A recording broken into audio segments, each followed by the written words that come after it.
மாணவர்களே, ஒளித்தோப்பின் போது ஒட்சிசன் வெளிவருவதை காட்டும் பரிசோதனையை நாம் இப்பகுதியில் கற்க இருக்கின்றோம். நீங்கள் இங்கு ஒளிச்சக்தி, கார்பன் டை ஆக்சைடு, நீர் போன்றவை பட்சியத்தில் கார்போஹைட்ரேட்டாக அதாவது குளுக்கோஸாக மாற்றப்படுவதையும் அதன் போது ஒட்சிசன் பக்க விளைபொருளாக வருவதையும் பார்த்துக் கொண்டிருக்கின்றீர்கள். அதே சமயம் ஒளித்தோப்பு சமன்பாடும் காட்டப்பட்டுள்ளது. ஒளித்தோப்பின் போது ஒளிச்சக்தியானது இரசாயன சக்தியாக மாற்றப்படுவதை நீங்கள் ஏற்கனவே கற்றிருக்கின்றீர்கள். இனி நாம் பாடவிடயத்திற்கு வருவோம். இவ்வலகை கற்பதன் மூலம் நீங்கள் ஒளித்தோப்பின் போது ஒட்சிசன் வெளிவிடப்படுவதனை பரிசோதனை மூலம் காட்டவும், ஒளித்தோப்பின் முக்கியத்துவங்களையும் ஒளித்தோப்பில் நடைபெறும் சக்தி மாற்றத்தினையும் அறிந்து கொள்வீர்கள். ஒளித்தோப்பின் போது ஒட்சிசன் வெளிவிடப்படுவதை காட்டும் பரிசோதனை. இதற்கு தேவையானவை கொதிகுழாய், தாளி, முகவை, நீர், நீர்த்தாவரம், புனல், தணற்குச்சி, அப்பச்சோடா, கிளே. அதற்கான பரிசோதனை அமைப்பினை நீங்கள் காண்கிறீர்கள். கண்ணாடி புலனிலுள் ஐதரில்லா தாவரம் எடுக்கப்பட்டு தலைகளாக கவிழ்த்து வைக்கப்பட்டுள்ளது. அதன் மீது பரிசோதனை குழாய் அல்லது கொதிக்குழாய் முற்றாக நீரினால் நிரப்பப்பட்டு கவிழ்க்கப்பட்டுள்ளது. இவ்வமைப்பு சூரிய ஒளி உள்ள இடத்தில் வைக்கப்படும் போது இங்கு ஐதரில்லா தாவரத்திலிருந்து வெளியேறும், அதாவது ஐதரில்லா தாவரம் ஒளித்தோப்பினை மேற்கொள்ளும் போது வெளியேறும் வாயு குமிழ்கள் இந்த கொதிக்குழாயினுள் சேர்க்கப்படுகின்றது. அதாவது நீரின் கீழ்முக பயிற்சி மூலம் சேர்க்கப்படுகின்றது. இதற்கான கட்டுப்பாட்டு பரிசோதனையாக நாம் இதே போன்ற ஒரு அமைப்பினை நாம் செய்து அதற்கு சூரிய ஒளி கிடைக்காமல் செய்து காட்டலாம். பின்னர் இதனுள் சேர்த்த வாயு ஒட்சிசன் என காட்டுவதற்காக நாம் இந்த கொதிக்குழாயை வெளியே எடுத்து அதனுள் தணற்குச்சியை செலுத்தும் போது பிரகாசமாக தீப்பற்றி எறிவதை காணலாம். எனவே தணற்குச்சியை தீப்பற்றி எறிய செய்யும் வாயு ஒட்சிசன் ஆகும். ஆகவே ஐதரில்லா தாவரம் ஒளித்தோப்பின் போது ஒட்சிசன் வாயுவை வெளிவிட்டதென்ற முடிவிற்கு வரலாம். கட்டுப்பாட்டு பரிசோதனை அமைப்பில் வாயு சேகரிக்கப்பட்டு இருக்க மாட்டாது. எனவே அங்கு ஒளித்தோப்பு நடைபெறவில்லை என்ற முடிவுக்கு வரலாம். ஆகவே ஒளித்தோப்பின் போது ஒட்சிசன் வெளிவிடப்படுகின்றது என்ற விடயத்தை நாம் இப்பரிசோதனையிலிருந்து கண்டுகொள்ளக்கூடியதாக இருக்கும். செய்முறையை நோக்குவோம். படத்தில் காட்டியவாறு புனலொன்றினுள் ஐதரில்லா தாவரங்களை வைத்து நீர் கொண்ட முகவையில் தலைகளாக கவிழ்க்க. முற்றாக நீர் நிரப்பப்பட்ட கொதிகுழாயினை தலைகீழாக புனலின் மீது கவிழ்க்க.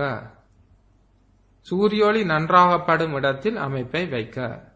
அவதானம்: தாவரத்திலிருந்து வாயு குமிழ்கள் வெளியேறி சோதனை குழாயினுள் சேர்ந்தது. கொதிகுழாயினை வெளியே எடுத்து தணற்குச்சியை செலுத்திய போது தீப்பற்றியது. முடிவு: ஒளித்தோப்பின் போது ஒட்சிசன் வெளிவிடப்படுகின்றது.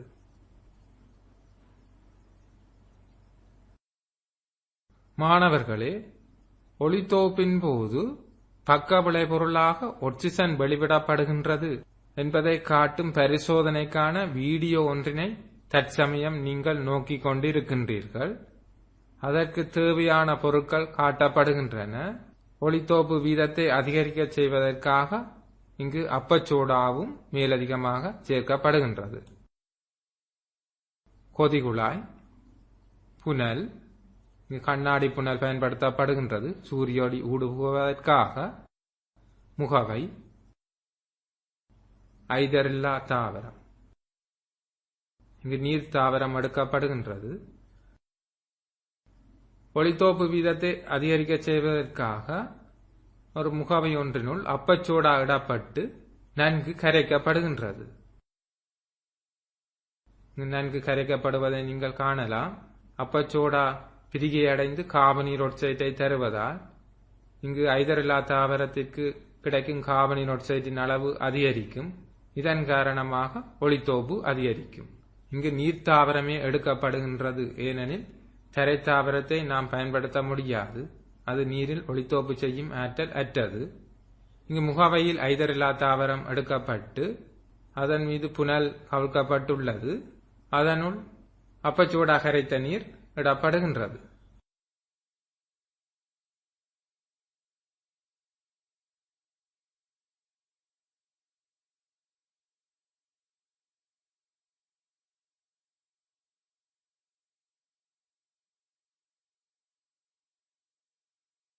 அதன் மீது முற்றாக நீரினால் நிரப்பப்பட்ட பரிசோதனை குழாய் வைக்கப்பட்டுள்ளது.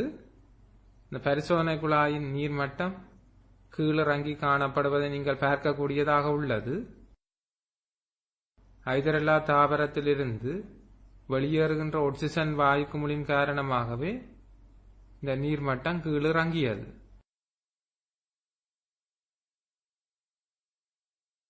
ஐதரல்லா தாவரத்திலிருந்து வாயு குமிழ்கள் வெளியேறிக் கொண்டிருப்பதை நீங்கள் கூர்ந்து கவனித்தீர்களானால் அவதானிக்கக்கூடியதாக இருக்கும்.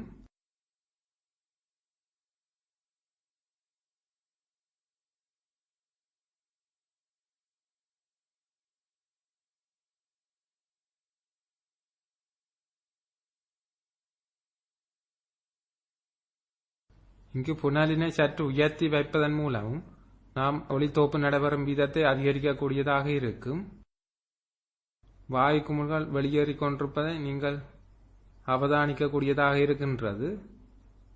தற்சமயம் வெளியேறும் வாயு குமிழ்களின் அளவு படிப்படியாக அதிகரித்து வருவதை காணக்கூடியதாக இருக்கின்றது.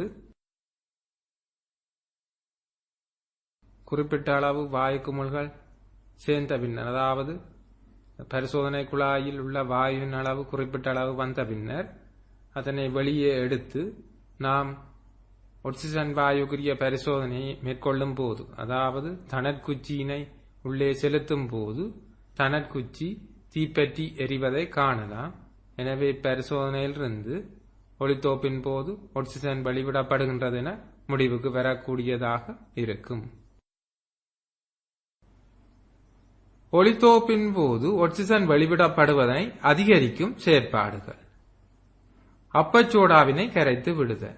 இந்த முகவையினுள் அப்பச்சோடாவை கரைத்து விடும்போது அப்பச்சோடா சூரிய வெப்பத்தினால் பிரிந்து கார்பனீர் ஆக்சைடை தருவதனால் ஒளித்தோப்பு வீதம் அதிகரிக்கப்படுகின்றது. எனவே வெளிவிடப்படும் ஆக்சிஜன் அதிகரிக்கப்படுகின்றது. புனலினை சற்று உயர்த்தி வைத்தல்.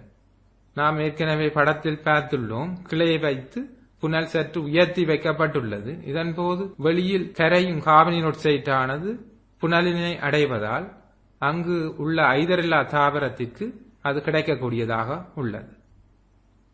புனலினுள் அதிகளவு ஐதரில்லா தாவரத்தை எடுத்தல். அதிகளவு ஐதரில்லா தாவரத்தை எடுக்கும் போது ஒளித்தோப்பு செய்யும் ஐதரில்லா தாவரங்களின் அளவு அதிகரிப்பதால் மிக விரைவாக ஆக்சிஜன் வாயு சேகரிக்கப்படும். அதிக சூரிய ஒளி கிடைக்கும் இடத்தில் அமைப்பினை வைத்தல். அதிக சூரிய ஒளி கிடைக்கும் இடத்தில் அமைப்பினை வைக்கும் போது அங்கு ஒளித்தோப்பு வீதம் அதிகரிக்கும். ஒளித்தோப்பில் ஆக்சிஜன் வெளிவிடப்படுவதனை காட்டும் பரிசோதனையில் நீர்த்தாவரம் பயன்படுத்துவதன் காரணம். தரைத்தாவரம் நீரில் ஒளித்தோப்பு செய்யும் ஆற்றல் அற்றது. நீரிலேயே ஆக்சிஜன் வெளிவருவதை அவதானிக்கவும் சேகரிக்கவும் கூடியதாக உள்ளது. இதனால் நீர்த்தாவரம் பயன்படுத்தப்படுகின்றது. இவ்விடயமானது பரீட்சை வினாத்தாள்களில் அடிக்கடி கேட்கப்படும் விடயமாக உள்ளது. ஒளித்தோப்பின் முக்கியத்துவம். தாவரங்கள் தயாரிக்கும் உணவில் ஏனைய அங்கிகள் நேரடியாகவோ மறைமுகமாகவோ தங்கி இருக்கின்றன. அங்கிகளின் சுவாசத்திற்கும் தகனத்திற்கும் தேவையான ஆக்சிஜன் தாவரங்களின் ஒளித்தொகுப்பு செயல்முறை மூலமே வழங்கப்படுகின்றது. தகனம் சுவாசம் மூலம் விடுவிக்கப்படும் கார்பனீர் ஆக்சைடு ஒளித்தொகுப்பிற்கு பயன்படுத்தப்படுவதனால் பூமியில் கார்பனீர் ஆக்சைடு வாயு அதிகரிக்காமல் பேணப்படுகின்றது. கார்பன் வட்டத்தினை பேணுவதற்கு ஒளித்தொகுப்பு அவசியமாகின்றது. ஒளித்தொகுப்பின் போது நடைபெறும் சக்தி மாற்றம். ஒளிச்சக்தி இரசாயன சக்தியாக மாற்றப்படுகின்றது. சாராம்சம். ஒளித்தோப்பின் போது ஆக்சிஜன் வாயு வெளியேறுவதை முதலில் பரிசோதனைகள் மூலம் காட்டியவர் லவசியர் ஆவார். ஒளித்தோப்பின் போது ஆக்சிஜன் வெளிவருவதை காட்டும் பரிசோதனையில் வெளிவரும் ஆக்சிஜனின் அளவை அதிகரிக்க ஐதரில்லா தாவரத்தை அதிகரிக்கலாம், அப்பச்சோடாவினை கரைத்து விடலாம், அதிக சூரிய ஒளி கிடைக்கும் இடத்தில் அமைப்பினை வைக்கலாம். ஒளித்தோப்பில் தாவரங்கள் தயாரிக்கும் உணவில் ஏனைய அங்கிகள் நேரடியாகவோ மறைமுகமாகவோ தங்கி இருக்கின்றன.